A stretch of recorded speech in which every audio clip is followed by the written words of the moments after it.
rahimahullahu ta'ala wa nafa'na bihi wa bi ulumi fi dharaini amin. Arba'atun adapun 4 min kutubin dari berbagai kitab atau dari kitab-kitab tafsiluha yang perinciannya yakni singkatannya badal, yakni Tauratu Musa, Taurat kepada Nabi Musa, bil huda dengan petunjuk, tanziluha yang dengan turunnya kitab tersebut, maksudnya kitab Taurat. Itu yang pertama. Yang kedua, Zaburu Dawuda, Zabur kepada Nabi Daud, wa Injilu dan Injil ala Isa kepada Nabi Isa, wa Furqanu dan kitab Al-Quran sang pembeda. Furqan artinya sang pembeda, maksudnya dalam Quran kita belajar bisa membedakan mana yang baik, mana yang buruk. Ala khairil mala, pada seutama-utamanya manusia, dalam kurung Nabi Muhammad Sallallahu Alaihi Wasallam. Wasuhuful Khalili, dan beberapa lembaran yang diturunkan kepada Khalil, maksudnya Khalil adalah Nabi Ibrahim, karena Nabi Ibrahim punya julukan Khalilullah. Wal kalimi, dan kepada Kalim, Kalim itu maksudnya Nabi Musa, karena Nabi Musa punya julukan Kalimullah. Pihak yang padanya itu kalamul hakami, firman atau kalam Allah yang penuh hikmah, al-alimi yang maha mengetahui. Wa kullu ma, dan setiap sesuatu ata yang datang bihi dengannya siapa ar-rasulu rasul, dalam kurung utusan, fahaqahu maka benarkanlah dia, maksudnya kita harus membenarkan dia, meyakini dia. At-taslimu tunduk, wal qabulu dan menerimanya. Nah, sekarang kalian tulis di buku tulis tambahannya, beriman kepada kitab-kitab Allah. Judulnya, beriman kepada kitab-kitab Allah adalah rukun iman yang ketiga. Titik. Bawahnya, kitab-kitab Allah adalah kumpulan kalam Allah yang diwahyukan kepada para nabi melalui perantara malaikat Jibril alaihi salam. Titik. Secara umum, sebagaimana yang dijelaskan dalam kitab Aqidatul Awam, kitab-kitab dari Allah tersebut berfungsi sebagai pedoman hidup bagi manusia.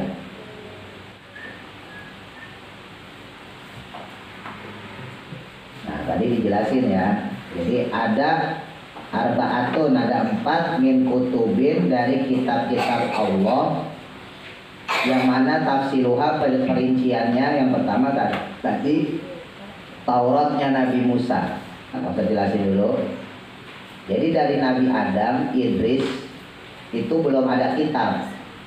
Kenapa? Karena baru Nabi. Jumhur ulama, mayoritas ulama sepakat bahwa mulai Nabi dan Rasul ya beda ya. Karena kalau Nabi doang dakwahnya sempit, hanya kepada keluarga, hanya kepada orang terdekat, hanya kepada masyarakat setempat. Tapi kalau Rasul itu dakwahnya luas, siapapun yang ketemu sama dia harus didakwahin. Nah, itu bedanya Nabi sama Rasul. Nah, nanti kita pelajarin di bab tentang Nabi dan Rasul. Nah, ini kita fokus ke kitabnya dulu. Nah, kalau kitab diberikan tuh dari Nabi Nuh, mulai Rasul Nabi Nuh. Itu tapi diberikannya cuman lembaran-lembaran doang. Cuman kalam-kalam Allah yang tidak dibukukan, nggak ditulis. Karena saat itu belum ada medianya. Dan peradabannya juga belum sampai menulis dan membaca. Zaman itu ya, zaman Nabi Nuh. Ya sekarang jangankan zaman Nabi Nuh, zaman sekarang aja kakek nenek kita, buyut-buyut kita dulu waktu masih zaman perang, itu banyak yang nggak bisa baca.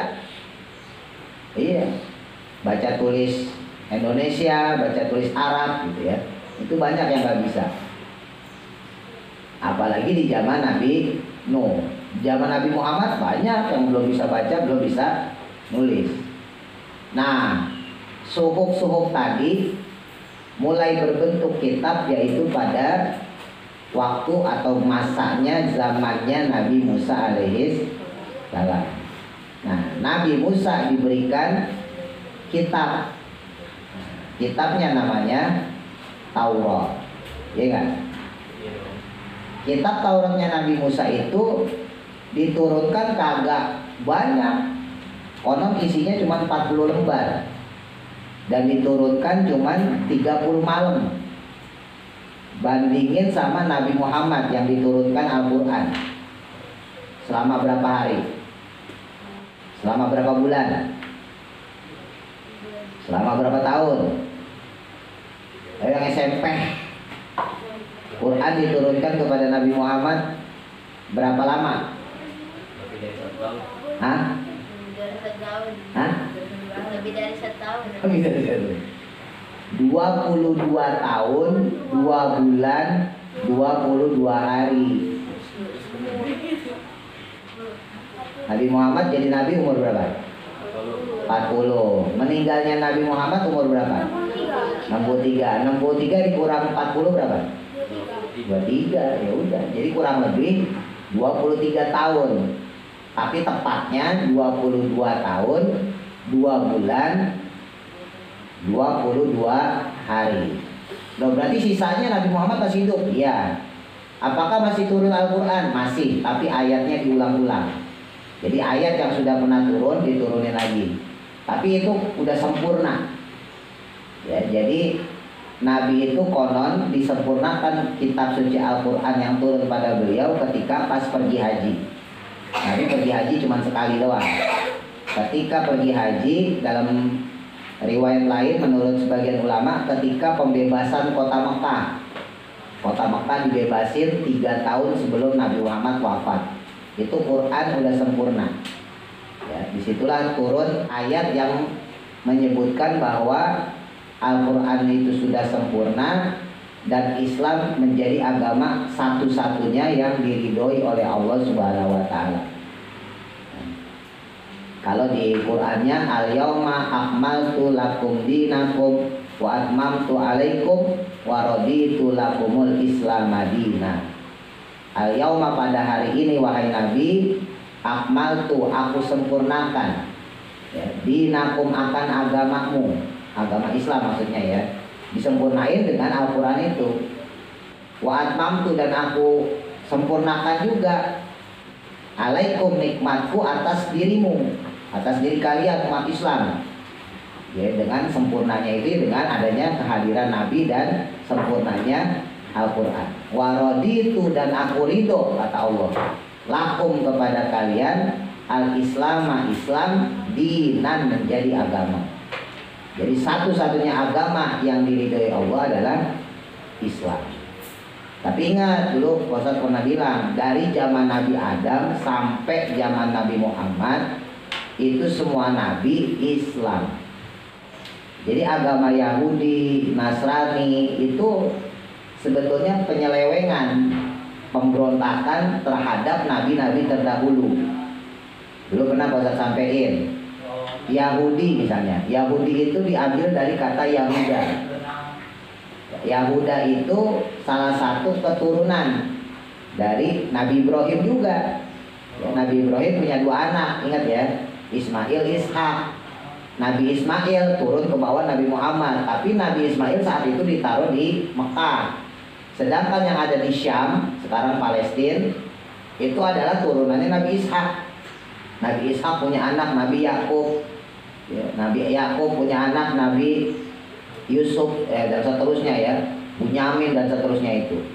Nah, turun juga di situ adalah Yahuda. Yahuda itu salah satu keturunan Nabi Ibrahim juga, tapi dari jalur Nabi Yakub dan dari Nabi Ishak. Nah, bangsanya kemudian disebut bangsa Yahudi. Nah, sebagian dari mereka ada yang membelot, karena waktu pas zaman Nabi Isa pengen dibunuh, pengen disalib. Nah, mereka-mereka yang membelot menolong Nabi Isa disebut Nasrani. Gitu. Tapi lama-lama kemudian ya udah, karena mereka tidak lagi mendapatkan petunjuk, ya, karena udah nggak ada lagi nabi di Syam saat itu, pindah.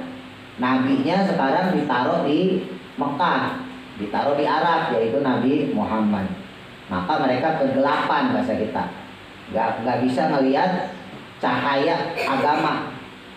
Nah, karena mereka tidak lagi diberikan atau diwakilkan atau diutus kepada mereka seorang nabi.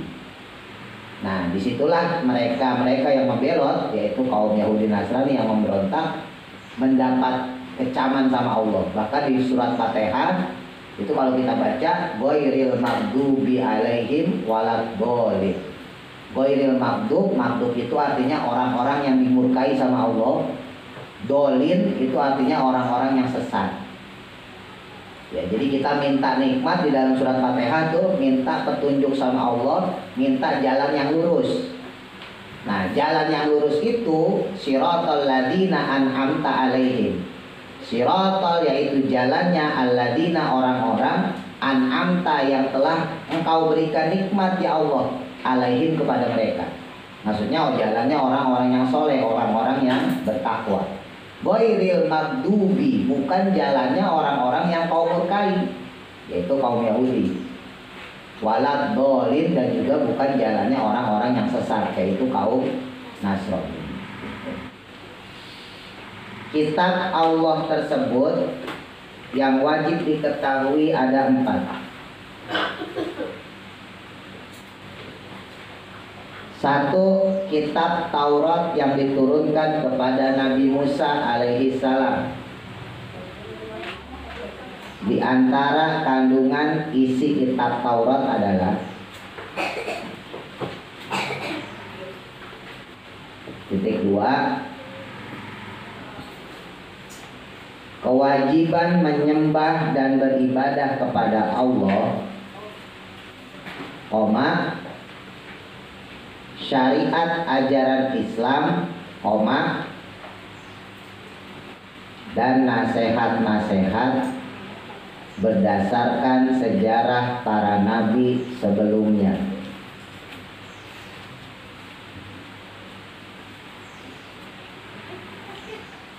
Dua, kitab Zabur diturunkan kepada Nabi Daud alaihi salam.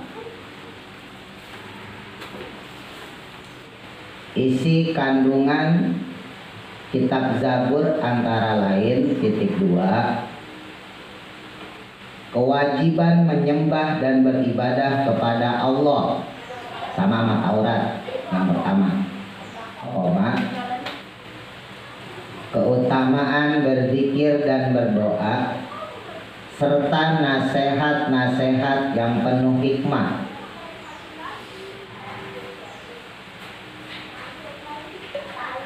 Titik bawahnya, kitab Zabur juga memiliki fungsi untuk meneruskan syariat Nabi Musa yang terdapat dalam kitab Taurat. Titik 3, kitab Injil diturunkan kepada Nabi Isa alaihi salam. Bawahnya, isi kandungan kitab Injil antara lain titik 2, kewajiban menyembah dan beribadah kepada Allah, sama yang di atas, menjelaskan dan meluruskan kenyataan yang ada, menghapus sebagian syariat dalam kitab Taurat, dan memberi kabar akan adanya penutup para nabi, yakni Nabi Muhammad Sallallahu Alaihi Wasallam. Titik dulu. Nah, jadi dari isi kandungan itu bisa kita lihat nih, ya, misinya secara tunggal yang sama ya. Kalian lihat kandungan Taurat, kandungan Zabur, kandungan Injil, nomor satunya sama. Apa tuh? Kewajiban menyembah dan beribadah kepada Allah. Jadi semua kitab nggak ada yang nyuruh nyembah patung, nggak ada. Nggak ada yang memerintahkan suruh menyembah berhala, nggak ada. Nggak ada yang memerintahkan untuk menyembah pohon, gunung, matahari, bulan, nggak ada. Semua kitab dari zaman yang pertama, termasuk nabi-nabinya sendiri, para rasul yang diutus oleh Allah, itu memerintahkan umat manusia untuk menyembah dan beribadah kepada Allah. Nah, cuman syariat ajaran Islam sendiri mulai diatur pas Nabi Musa. Makanya dalam kitab Taurat ada syariat ajaran Islam. Jadi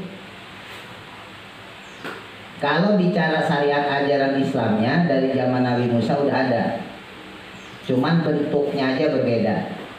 Ya, konon Nabi Musa itu sholatnya itu cuman berdiri doang. Terus puasanya itu hari Sabtu. Mereka juga kalau bahasa kita Jumatan, kalau kita ya itu kan hari Jumat. Nah, kalau mereka hari Sabtu. Nah, itu pas di zaman Nabi Musa. Jadi waktu zaman Nabi Musa masih berdiri doang. Zaman Nabi Daud sudah mulai ada rukunya. Pas zaman Nabi Isa sholat mulai ada sujudnya. Cuman Nabi Daud itu karena meneruskan syariat Nabi Musa, Nabi sebelumnya, maka secara ibadah sama. Jadi hari rayanya sama seperti Nabi Musa, yaitu hari Sabtu, disebut hari Sabat. Sampai sekarang tuh orang Yahudi yang di Israel itu kalau Sabtu dia kumpul, kalau kayak kita tuh Jumatan. Sampai sekarang tuh di tembok ratapan, ya, sambil nangis-nangis. Itu adatnya dipakai, tapi mereka musyrik, sudah menduakan Allah. Nah, begitu juga dengan Nabi Isa. Nabi Isa diberikan hari raya hari Ahad, hari Minggu. Ya, kalau Nabi Musa diberikan hari Sabtu, sama seperti Nabi Daud juga.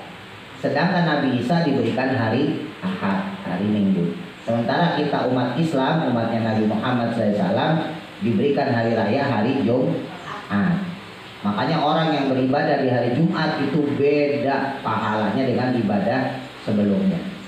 Orang yang baca zikir, orang yang baca sholawat di hari Jumat, pahalanya lebih besar daripada di hari-hari biasa. Bahkan kalau pergi haji, orang pergi haji, wukuf Arafahnya hari Jumat, itu maka disebut haji akbar, haji terbesar. Itu orang-orang Arab pada turun semua itu, saking pengen dapat pahala haji besar itu.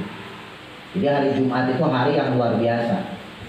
Makanya kalau mau sholat Jumat, berangkat yang benar, mandi. Jangan pulang sekolah berbau asem, ya, bau ketek. Mandi. Yang perempuan gimana? Sama, perempuan juga gitu, mau sholat zuhur mandi. Jangan pulang sekolah masih bau ketek, nggak pakai Rexona, ya kan? Langsung sholat, ya kan? Kasihan malaikatnya nutup hidung. Mandi dulu. Terus kalau sampai masjid, sholat tahiyatul masjid. Jangan ngobrol, udah gede malu. Kelas 5, kelas 6, di SMP, sholat masih ngobrol, masih bercanda. Orang yang datang gelombang pertama sholat Jumat itu seperti orang yang berkurban 1 ekor unta. berkurban 1 ekor sapi. Orang yang datang selanjutnya lagi seperti orang berkurban 1 ekor kambing. Orang yang datang lagi selanjutnya itu seperti berkorban seekor ayam. Dan yang terakhir yang belakangan itu seperti berkorban sebutir telur. Masih mending daripada kagak semak sama sekali. Jadi jangan disia-siain, Jumatan itu pahalanya gede. Nah terakhir yang keempat, kitab Al-Quran diturunkan kepada Nabi Muhammad Sallallahu Alaihi Wasallam. Isi kandungan kitab Al-Quran antara lain titik 2. 1. Akidah. Akidah ya berarti kewajiban menyembah kepada Allah. 2. Ibadah. 3. Muamalah dalam kurung transaksi. 4. Akhlak dalam kurung budi pekerti. 5. Hukum-hukum syariat, seperti hukum kriminal dan sebagainya. 6. Sejarah para nabi dan orang-orang soleh terdahulu. 7. Dasar-dasar ilmu pengetahuan. Titik bawahnya kitab Taurat. Taurat ya, Ustaz biasa ngomong Taurat. Kitab Taurat, Zabur dan Injil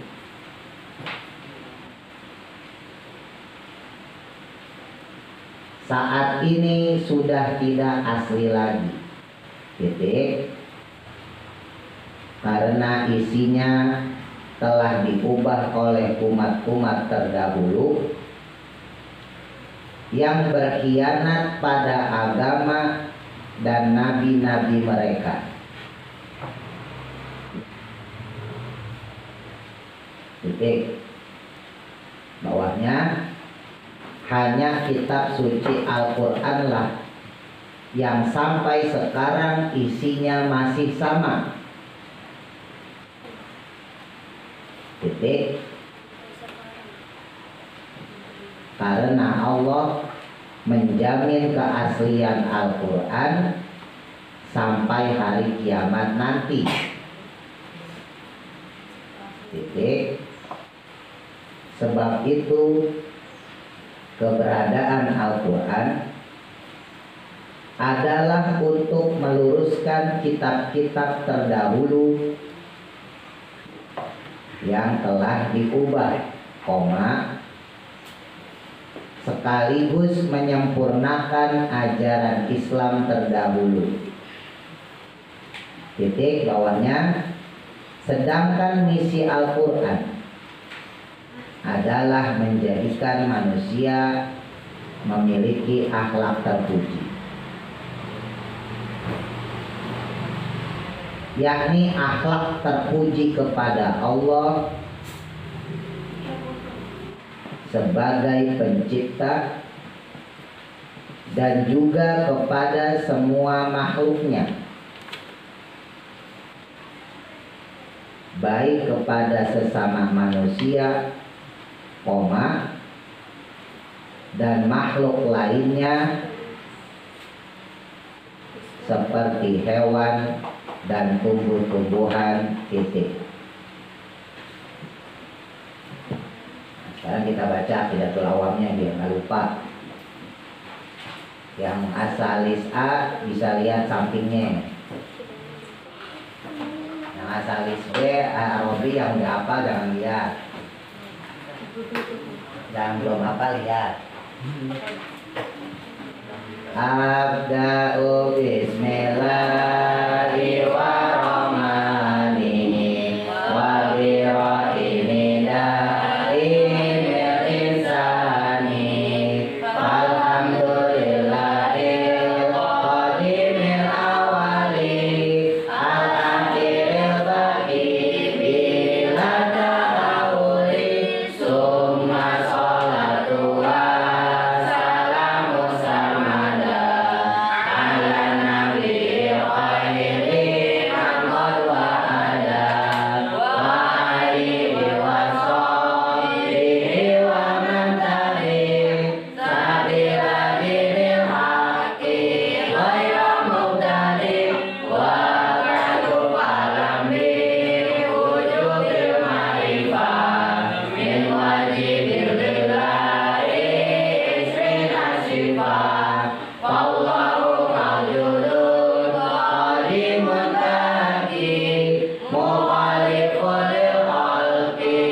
Ruqayyah wa Ummu Kulsum zakat radiyah anti siniswati wa fatul Mustafa ulirna fatanan nabiyya mustafa Aisyatun wa Hafsatun wa Saudah Sofiyatun Maimunatun wa Ramlah Hindun wa Zainabun kata Juwairiyah bil mu'minina ummahatun mardiyah Hamzatu ammu wa Abbasun kada Ahmatuhu Sofiyatun zatuh tidak wa qabla ijratin nabiyil isra min makatin lailan li qudsi yudra wa badal isra'i udul sama hatta ra'an nabiyyu rabbakal lama min ghairi kaifin wa hisai wa tarat alaihi khamsan ba'da khamsina farat wa balaghal ummata bil isra'i wa fati khamsatin bil akhirati qad faza siddiqu bi nasikilahu wa bil uruji sifu wa fa'alahu wa alihi ahidatul muhtasara wa lil awami salatun muya